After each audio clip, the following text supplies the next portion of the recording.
Assalamualaikum, berjumpa dengan kita berdua kembali di Hebat Talk Berani Bicara. Pak De, kemarin kan ada yang Oke. sempat nanyain itu. Meyakinkan orang tuh gak gampang. Betul. Salah satu modal untuk kita bikin bisnis dan meyakinkan orang itu adalah public speaking juga. Iya. Betul ya? Nah, Apa yang kita omongkan? betul.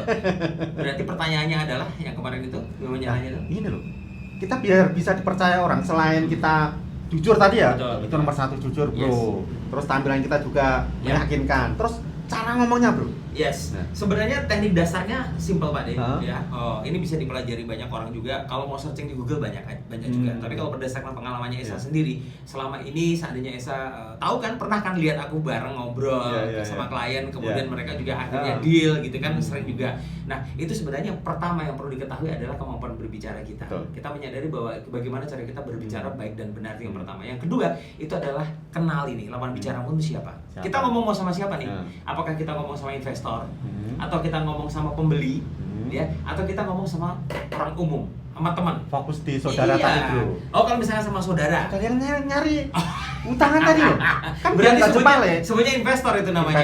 Investor sama saudara. Betul. Atau teman itu loh. Sebenarnya kita investor berarti ya. Oke. Yang pertama adalah kenali dulu siapa dia. Berarti kalau dia investor, ya kita harus meyakinkan bicara kita itu by data, Bro.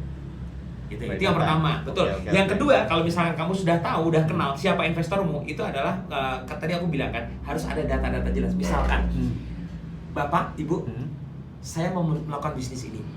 Oh. Bisnis ini tuh presentasi. modalnya sekian. Ini sudah terbukti saya ngejual sekian.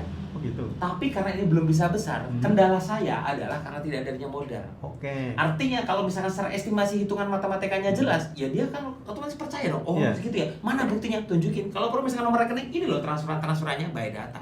Oh, oke. Itu kan meyakinkan. Nggak ada bohong-bohongnya kan. Betul. Kan yakin berarti. Loh, neta saya sekian, Pak. Berarti margin saya tuh sekian. Berarti keuntungan saya sekian. Nanti kalau Bapak join, Bapak tak share sekian. Loh, itu kan by data dulu. Mereka percaya kalau misalkan lebih bukti nih. Kan gitu, Bro. Itu loh. Kalau kamu udah ngomong by data, mereka udah ngangguk-ngangguk nih, nggak ada penolakan atau tangannya begini, lanjut, Bro. Gitu. Nanti next episode aku akan jelasin bagaimana gestur itu sebenarnya atau bahasa tubuh atau bahasa di komunikasi itu adalah bahasa nonverbal. Itu nanti tak share juga biar tahu. Biar kita tahu ya. Iya, yang kedua itu tadi ya, yang ketiga tadi ya, kamu ngomong by data. Kalau sudah ngomong by data mereka udah cukup meyakinkan. Ini biasanya masalah intonasi.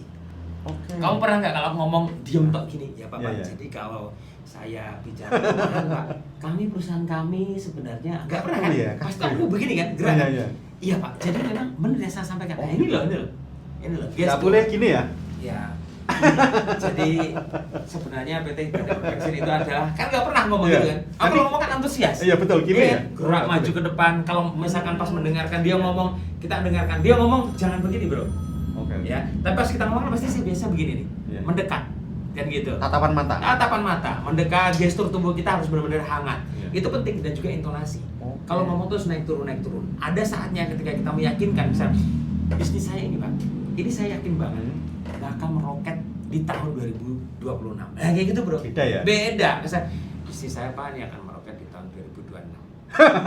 Nah ini kan gimana mau percaya? Kan Betul, itu. itu. Intonasi itu penting juga. Ternyata gitu. UMKM perlu sedetail itu ya. Loh, kita kan buka kelas juga nih. Jadi buat teman-teman kami yang pengen belajar lebih detail lagi, Oke. nanti insya Allah pokoknya tiap bulan, kalau perlu tiap minggu, sementara kita sebulan sekali dulu aja, kita bakal ada kelas. Kelas. Ya, Untuk itu ini, sebenarnya kalau UMKM. dibilang gratis, nggak gratis juga, bayar sih. Tapi kita nggak dapat apa-apa karena apa? Bayarnya kan buat makan mereka juga. Iya. Jadi mereka Konsumsi. beli konsumsi untuk makan mereka sendiri. Kita Oke. insya Allah fair, nggak dapat apa-apa. Jadi masuk Hanya pelatihan nggak ada airnya kan lucu ya. Gitu dong.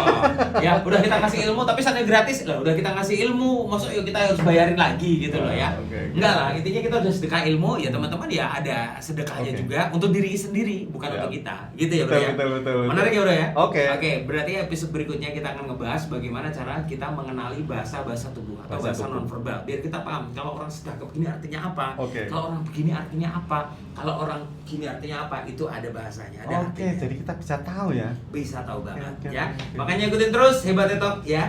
Di episode berikutnya bareng dengan kita berdua. Hebat Talk, Berani bicara.